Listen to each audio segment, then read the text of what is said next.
Karimnagar, Adilabad, Nizamabad, Medak teachers MLC ఎన్నికల్లో మల్క కొమరయ్యకు మొదటి ప్రాధాన్యత. ఓటు వేద్దాం, గెలిపిద్దాం. మీకోసం, మీ సమస్యల కోసం మీ తరఫున గళమెత్తుతాడు, ప్రభుత్వంతో కొట్లాడతాడు.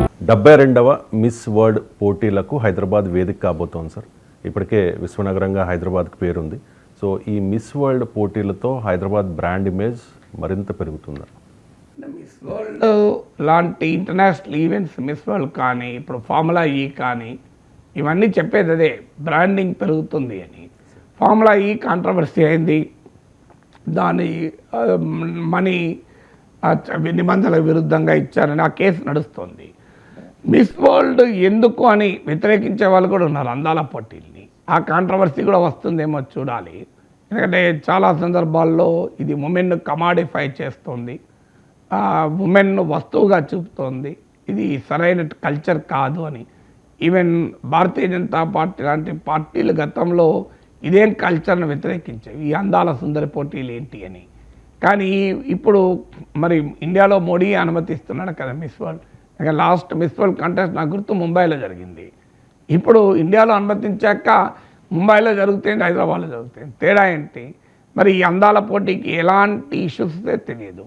కానీ ప్రభుత్వం చెప్పేది ఏంటి, ఇది బ్రాండింగ్ ఉపయోగపడుతుంది మీరు అన్నట్లు. ఎందుకంటే ఈవెన్ మిస్ వరల్డ్ సంస్థ ప్రతినిధి కూడా చెప్పింది, Telangana is known for its global presence, hospitality, ఆతిథ్యము, అంతర్జాతీయ గుర్తింపు ఉన్న రాష్ట్రము.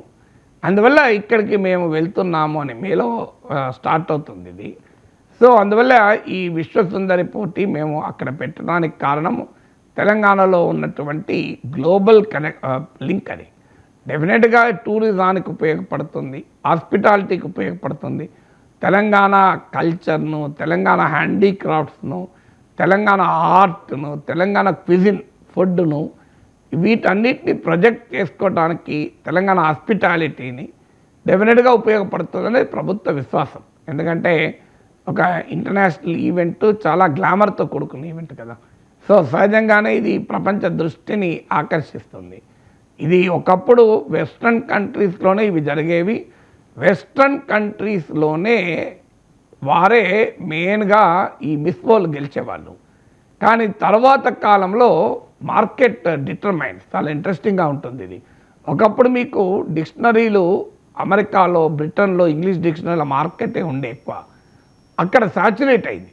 డిక్షనరీలు అమెరికాలో కానీ బ్రిటన్లో కానీ ఇక అమ్ముకునే అవకాశం లేదు. అప్పుడు ఏం చేశారు, ఇండియన్ మార్కెట్, ఇతర కంట్రీస్ మార్కెట్ అట్రాక్ట్ చేస్తానికి మన పదాలు తీసుకొచ్చి ఇంగ్లీష్ డిక్షనరీలో కలపడం మొదలుపెట్టారు. మన సమోసా ఇప్పుడు ఇంగ్లీష్ పదం, మన బందోబస్తు ఇంగ్లీష్ పదం, మన అన్ని ఇంగ్లీష్ పదాలు అయ్యాయి ఇప్పుడు. ఎందుకు? To attract the market in these countries. విశ్వసుందరి కూడా అదే. మీరు 20 ఏళ్ల క్రితం తీయండి, 30 ఏళ్ల క్రితం తీయండి, ఒక ఆఫ్రికన్ ఉమెన్ మిస్ యూనివర్స్ అయ్యారా? ఒక ఏషియన్ ఉమెన్ ఎంతమంది మిస్ యూనివర్స్ అయ్యారు? అంటే 20 ఏళ్ల క్రితం భారతీయులు ఆఫ్రికన్లు, ఆసియన్లు అందంగా లేరు, ఇప్పుడే ఆ భారతీయులు అందంగా అయ్యారా? కాదది. కారణం ఏంటంటే cosmetics market, unless you have a culture you cannot cell a commodity అనేది సూత్రం. ఎకనామిక్స్కు కల్చర్కి లింక్ ఏంటంటే ఒక సంస్కృతి లేకుండా ఒక వస్తువుకు డిమాండ్ ఉండదు. మీరు గమనించండి, అమెరికా డ్రీమ్ పెరిగాక, మన సాఫ్ట్వేర్ ఉద్యోగులు అమెరికాకు వెళ్ళడం పెరిగాక, అమెరికా అందచందాలు, అమెరికా ఉన్న అట్రాక్షన్స్ అన్నీ మన టీవీలో చూడడం మొదలయ్యాక, అమెరికన్ షోస్ మనం చూడడం పెరిగాక, అమెరికా కెంటుక్కీ ఫ్రైడ్ చికెన్, మన అమెరికా మెక్డొనాల్డ్స్ ఇక్కడ పాపులర్ అయ్యాయి. అంతకుముందు పాపులర్ కాదు. అంటే అమెరికా మెక్డొనాల్డ్ నూడిల్సేనా, మన కుండ మీద చేసిన సేమియాలు ఉన్నాయి రుచిగా, అంతకన్నా మన రేట్లు ఎక్కువ రుచి ఉంటాయి. మన అంకపూర్ చికెన్, కెంటుక్కీ ఫ్రైడ్ చికెన్ కన్నా చాలా గ్రేట్గా ఉంటుంది. మన గోదావరి జిల్లాలో బ్యాంబూ చికెన్ గ్రేట్గా ఉంటుంది. కానీ ఎందుకు అవి పాపులర్ అయ్యాయి? There is a culture related to commodity. ఇప్పుడే కాదు, థామస్ బ్యాబింగ్టన్ మెకాలే ఇంగ్లీష్ విద్యను భారతదేశంలో ప్రవేశపెట్టాలన్నప్పుడు ఒక మాట అంటాడు, unless there is an English culture there can never be a demand for English products అంటాడు. ఎప్పుడు ఇంగ్లీష్ ఎడ్యుకేషన్ ఎందుకు ప్రవేశపెట్టాలని, I want to create a select band of Indians who will be Indian in color but English in ideas, taste, beliefs, behaviour అంటాడు. So అందువల్ల భారతీయులు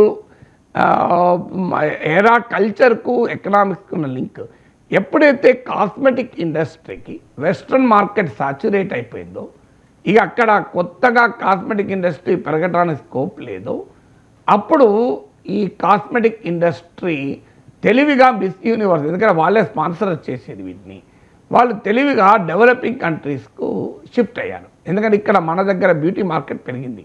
beauty ప్రొడక్ట్స్కు అమెరికాలో, యూరోప్లో saturation వచ్చేసింది. సో డిక్షనరీకి సాచురేషన్ వచ్చినట్లు.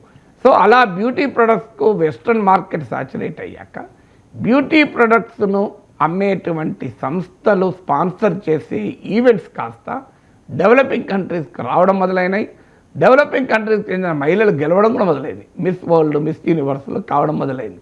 అందువల్ల అది ఒక ఈ ఎకనామిక్స్లో, కల్చర్లో వచ్చిన మార్పులకు కూడా కారణం ఇండియాకు మిస్ వరల్డ్ రావడం. సో అందులో హైదరాబాద్ ఇది ఏ గ్లోబలైజ్ సిటీ. ఇప్పుడు కాదు, 100 ఏళ్ల క్రితం కూడా హైదరాబాద్ గ్లోబలైజ్. మీకు చార్మినార్ దగ్గర ముత్యాల మార్కెట్ గ్లోబల్ మార్కెట్ 100 ఇయర్స్ క్రితం కూడా. 100 ఇయర్స్ హైదరాబాద్ బియాండ్ బిర్యానీ అని ఈ మధ్య దినేష్ శర్మ అని ఒక మిత్రుడు పుస్తకమే రాశాడు. అందులో ఆయన ఎస్టాబ్లిష్ చేసిందంటే ఇవాళ ఐటీతో హైదరాబాద్ గ్లోబలైజ్ కాలే. హైదరాబాదు 100 ఇయర్స్ ముందు కూడా గ్లోబలైజ్ సిటీ, అప్పుడున్న గ్లోబలైజేషన్లో.